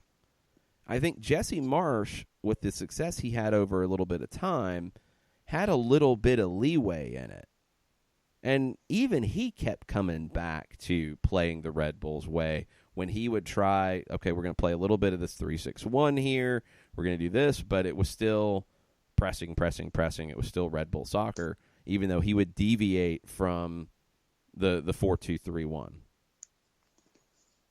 Well, I don't think Chris Armas has that. So he has to play the way they want him to play, but I don't know if he's got the pieces to play that way. And that's, for me, I think Armas deserves more time, but I think he needs to make a decision on, am I going to get what I need to play in the way that they're telling me I have to play? And the flip side is, does the front office feel like Chris Armas can lead this team? Is he to blame for the situation with Murillo? Does he have blame there? Because outside of the Tyler Adams thing, the Michael Murillo situation is the biggest one for me that I don't know what's going on. Yeah. And Kaku is a whole nother one. I think that was already weird, but has Armas made that worse? We don't know. I don't think so. I think Kaku wanted to move away. He hasn't gotten it. Murillo wanted to move away. He hasn't gotten it. Aaron Long now has wanted to move away. He hasn't gotten it. Tyler Adams got that move away within the Red Bull organization. Is it going to be a situation where if Red Bull Salzburg or RB Leipzig doesn't want you, that they're going to be reluctant to move you on? And is that going to affect what kind of players you get down the road? It could. It's some big issues for the Red Bulls, and looking at it, I just don't think they're all Chris Armas' fault. And that was why I wanted to compare the cases of Vanny and Armas and figure out what you thought about one and or the other, and what their career dissipation light may be when it comes to balancing systems, personnel, front office, expectations, and not getting to where you want to go, especially with what's probably the anticipated result in the playoffs this year. Well, they're really different. I mean, Vanny has big trophies to his name that give him a different position, but he's also a year more removed from it. Vanny also doesn't have a style of play that is dictated from above, and that makes it a completely different discussion. Because, I mean, Chris Armas has been there. He was Jesse Marsh's right-hand man. But when you have that part factored in, it's a harder job. Because if this was the New York Centaurs or the New York Vipers or whatever, and Chris Armas could look at it and say, you know what, we can't play this style. Like, we don't have the pieces. I don't have the right group. I need to do things differently to shake this up. I need to sit back and play on the counter, or I need to get the ball and hold it a little bit more. Is he allowed to do that? I don't know. I don't think he is over a long period of time. I think if he went away from the Red Bull style over any extended period of time, that would be pushed back on him, and that makes it a harder job. That's why teams that have such a rigid style, like Red Bull, can be a blessing and a curse. It allows you to develop players who fit into that style, and you can plug and play a bit. But when you don't have the right players, or that style's not working, or you run up against an opponent who can beat you in that style, you don't have a plan B because you're not allowed to. So Greg Vanney sometimes feels like he's looking for a plan B and a plan C and a plan D too much. Chris Armas isn't allowed to consistently, and that affects it. So I think they're very different situations, but there are some similarities. Vanney, if they don't make the playoffs, I don't think he's back. I think if he gets in, he's probably got enough clout and enough outs that he'll be okay. Armas is in a completely different situation where they could get into the playoffs and they still might make a change. And I don't know if that would be fair because I don't think it's all on Chris Armas. Couple of Atlanta United questions if you want them, or do you want to go to break and come back and have Atlanta United questions? Go to break, and you guys have 2 minutes to fill up the Twitters, and we'll get into all those in our final segment right after this. As a business owner, you know that every year brings new challenges and opportunities. The success of your business demands expertise and focus. And Country Financial can help you keep that focus by helping ensure you have the right insurance protection in place to meet your goals. Jason Wright can help you create a customized insurance plan that has coverages designed just for your business. Give Jason a call at 678-568-6871 or reach him on Facebook at Jason Wright Agency. Coverages vary by state. Policies issued by Country Mutual Insurance Company, Bloomington, Illinois. Got issues with youth or high school sports? Positive Coaching Alliance can help. PCA is a national nonprofit working to transform youth and high school sports so that every child has a positive character-building youth sports experience. PCA provides live and online workshops to train double-goal coaches whose first goal is winning and whose second, more important goal is teaching life lessons through sports. PCA also has workshops for parents and high school student-athletes. For more information, please visit positivecoach.org. If you've been hurt in a car wreck, contact my friend Steve Apolinski of Apolinski & Associates. He's been representing individuals for over 30 years throughout Georgia and Alabama. Email him at steve@aa-legal.com or call him 24/7 at 404-377-9191. The initial consultation is free.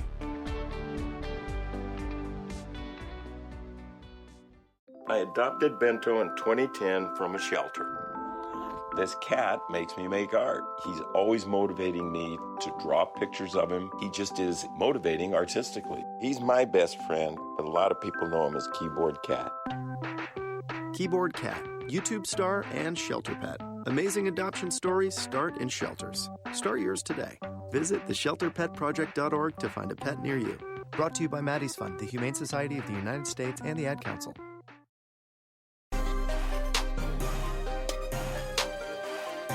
Final segment, Soccer Down Here, September 2nd edition. On the rumor front, Ezequiel Palacios of River Plate, who played in the Superclásico yesterday. Palacios is valued at $22.3 million by Transfermarkt. That is a lot. Top talent, 20 years old. He's been targeted by all the heavyweights in Europe. Well, TNT in Argentina is now reporting that he is a target of Inter Miami. And this is a different type of link because Pity Martinez went for about $15 million. If you're going to get Ezequiel Palacios instead of clubs like Real Madrid or Barcelona or all the European giants, and Felipe Cárdenas mentioned this as well, that it's really interesting because Real Madrid has been linked to him. They've scouted him. Other big Euro teams have scouted him. If you're going to get Palacios, you're probably going to have to pay more than he's valued at. Is Inter Miami ready to drop $25, $30 million on a transfer fee to get Palacios? Because that's blowing other transfer fees out of the water. Mm-hmm. That's a different conversation even than Barco and Pitti. That's taken the 8-figure transfer fee that has been the big one in MLS and kicking it up a couple of notches. So stay tuned on it. I'm a little skeptical, but with Miami, it's just so hard because they're going to do things differently, and they've been clear in saying that, and they're not shy. So they might do it, but we've just never seen it done before. And it's not the same. It's not the same as Pitti. It's not the same as Barco because Palacios has achieved more at this point than Barco did before he came. So that's why he's valued a little bit more. He's also at a more high-profile club. That also helps with his valuation. And he's younger than Pitti, so that's why it's more money than Barco for a similar age, although a little bit older than Barco. But it's more money because he's younger than Pitti. It's a huge move if Miami pulls it off. Huge, huge, huge move. Because then that changes the conversation for these types of players who are 18, 19, 20 that normally would be going to the biggest clubs in Europe and maybe going out on loan for a year, but then becoming world superstars. They're skipping the Europe move, and they're coming here instead, and then trying to go to Europe. And they're coming here for a lot more money than Miguel Almiron, Brian Rodriguez, Diego Rossi, Pitti Martinez, Ezequiel Barco came for. So this would be huge if it happens. That's why I'm taking it with a little bit of a grain of salt. A couple of Atlanta United thoughts here. Shiva, once again on an overreaction Monday, she says, I may be overreacting a little, but how can Barco stay healthy? Do you think his injuries are more just bad luck or the physio being extra careful with him and given his age and value? I think definitely they're being careful with him. This season, I mean, his major injury that took him out for a period of time was contact related. It was kicks. Like it was the Columbus game where he was kicked. So that's different than somebody who's having a lot of like muscular injuries, or somebody like Greg Garza who's had like hip injuries and stuff before he started having shoulder issues. Getting kicked is a different type of injury, so I'm not as worried about Barco staying healthy in the long run. I'm okay with that. It's if he was having like consistent hamstring or quad injuries, that would be more concerning. I do think they're being careful with him, though.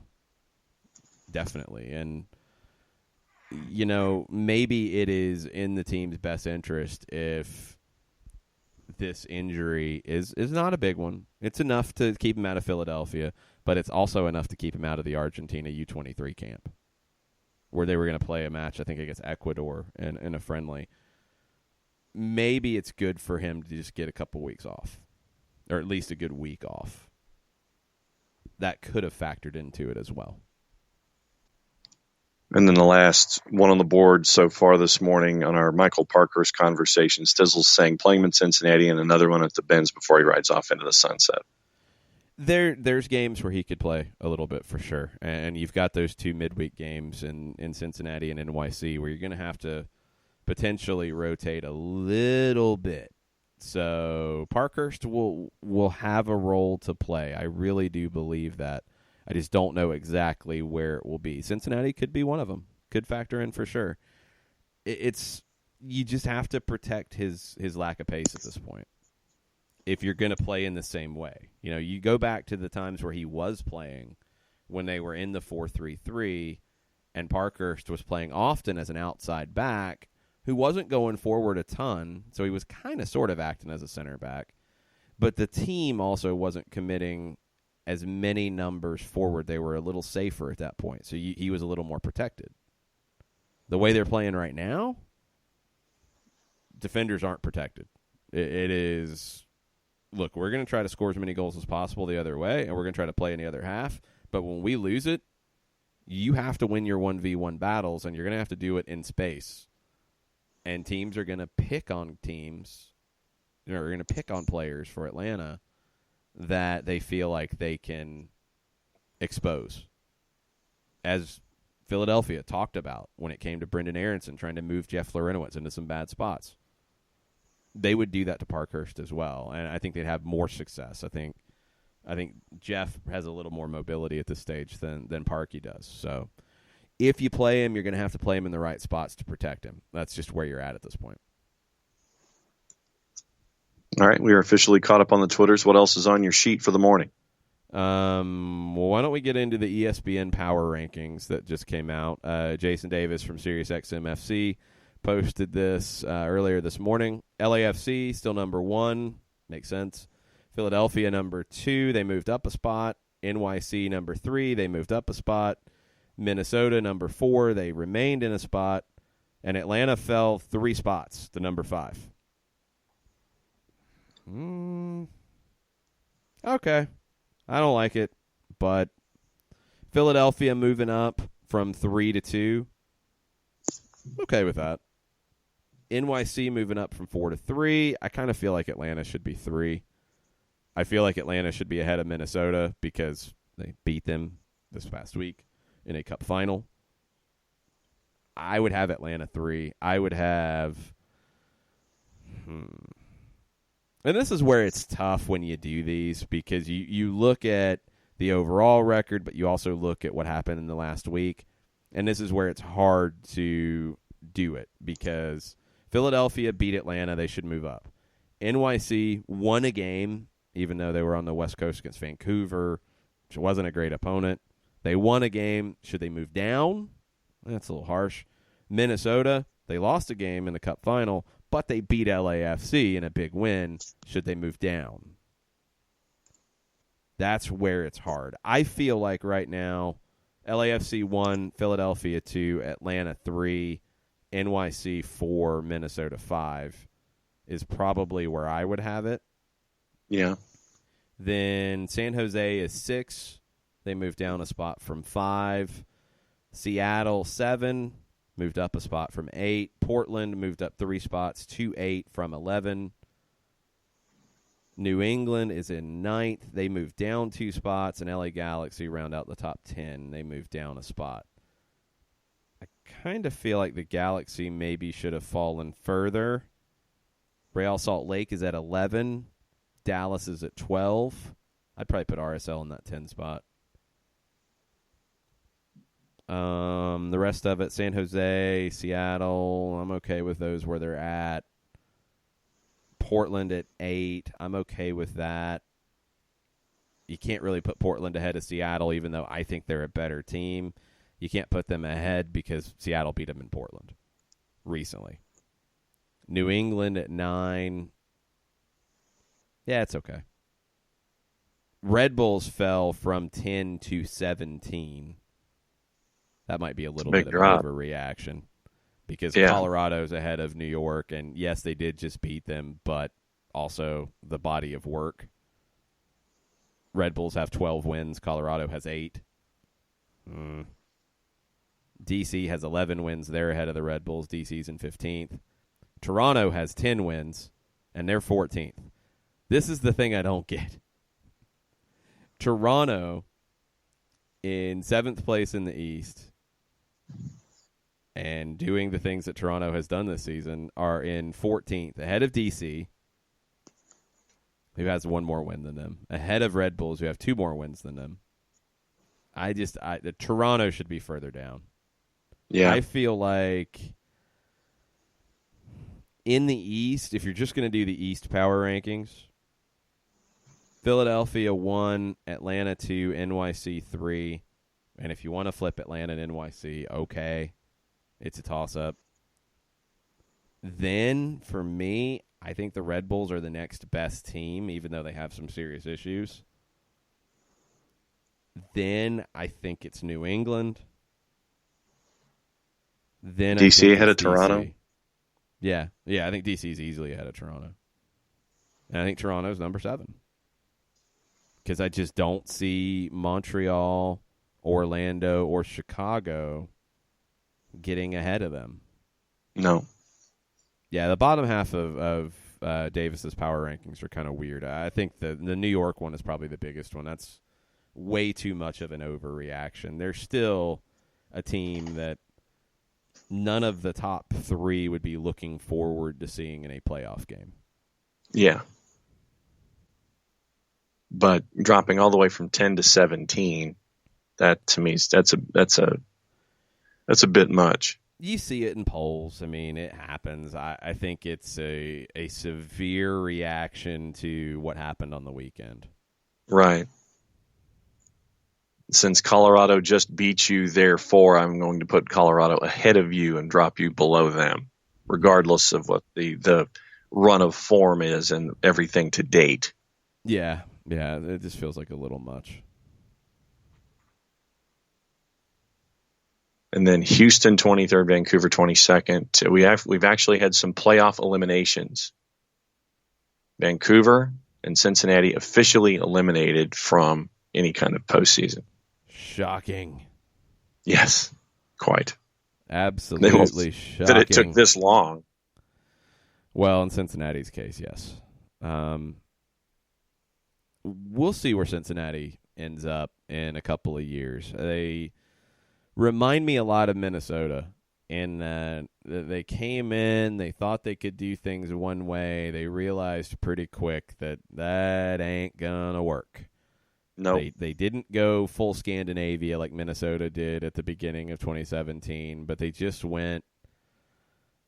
I don't even know what they went because I don't think they had any kind of an identity early on. And Alan Koch wasn't the right guy. We'll see if Ron Jans is. But now at least it feels like they have an identity going forward. You could easily see them going 4-3-3, Dutch. Truly two-way kind of players. Okay. I think their course correction might end up being a little bit quicker than Minnesota. It's just how big of a hole do they have in terms of the roster and the talent and the resources they have to change it. That part we don't exactly know. Yeah. With what Ron Jans wants to do, what are the resources available? That would be my question. Yeah, you don't know what kind of allocation money they have, and you don't know how long-term contracts they have and what they can do to remake this roster. In my gut feeling is that you'll see some turnover in the January window. You'll see more turnover next summer, and you'll see a Cincinnati team that is complicated to deal with in the second half next year. And in the following year, they will be truly competitive. But it might take a couple windows for them to fix all of the issues. Let's see. News and notes to finish. Chicharito's found a new home. Yes, and we'll talk about it more on Soccer Over There starting at 6 o'clock. We'll be over at the Brew House from 6 to 8 today for Soccer Over There. You can come out and join us live. You can listen in all the usual spots live if you are so inclined. Chicharito is headed to Spain. He is with Sevilla. It's reportedly around $6 million is going to be the transfer fee. That feels like something that there's a few different MLS clubs that should have been willing to spend that. That's not a crazy number. That's a manageable number that, unless he just didn't want to make the move, and that's very possible. We don't know. That feels like a missed opportunity for MLS. We'll get deeper into it along with other transfer window things around Europe today on Soccer Over There. Rest of the week's going to be pretty busy for you and I. We've got Atlanta United 2 on Wednesday and on Saturday. If you're looking for games to go see in person, head up to Fifth Third Bank Stadium in Kennesaw and come see the Twos. George Campbell will be away with the US U20 squad. He got that call. That's exciting for Campbell. Bienveni Kanakimana will be away with the senior national team of Burundi, which is very exciting for him. He'll be playing in African Cup of Nations matches. So you'll see some academy guys factor in, I think, with this. And you also might see some first-team guys who need the minutes in these two games with the first team off. So two interesting matches for Atlanta United to Wednesday and Saturday. Get your tickets. Go to atlutd.com and follow the prompts for the Twos and for tickets and get those. Friday night, Oglethorpe and Emory renew one of the oldest college soccer rivalries in the Southeast. They've been playing each other since 1961. Two of the oldest teams, I think the two oldest teams in the state of Georgia, I believe. I know Emory is the oldest, and I don't know if anybody else got in before Oglethorpe started their program in 61. But that's going to be over on the campus at Emory University. Should be a fun one. ATL Soccer Con is on Saturday. We'll be talking about that as we go. John Aiken, Oglethorpe's coach, will be sitting in with a discussion with me about the state of the college game in the state of Georgia. Youth, John is involved and the executive director with FC Brookhaven. So he's been on all fronts of the game here in this area for a number of years and kind of, take stock of where the game is, what, if you have a kid who is playing, what's important, what's not important in terms of development and chasing a professional contract or a college scholarship. We'll dig into all of that at ATL Soccer Con. That's going to be on Saturday over at North DeKalb Mall at the Connect event. Sorry, we'll get you all the details, but it's at North DeKalb Mall on Saturday morning. And our friend Brittany Arnold will be hosting that as well. Good to see BA coming back down from Chicago to hang out with us. Yeah, it was cool to see Brittany when I was up in Chicago as she was getting ready to do all the TV work she's doing for the Chicago Fire. So it's a busy week, even though it is an international break for the first team. I've talked to a bunch of people who have been like, "Oh, you happy to get some time off?" I'm like, What's that? Like, what time off? I got 3 games this week. So it's going to be fun. We'll get into all of it as we go. Starting tonight, soccer over there, 6 to 8 over at the Brew House. Come join us. Have a beer. Come talk soccer all around the world with us. And if you can't join us, you can tweet at us at SockOverThere. You can tweet at Nick Alifi and go ahead and get on his agenda for the day at Nick Alifi. And you can tweet at OSG Nelson and Longshoe as well. So we're going to take a break for about 7 hours, and then we'll be live from the Brew House in a little bit. Thanks, everybody, for listening. Thanks for contributing on an Overreaction Monday. Much platiel. Much platiel.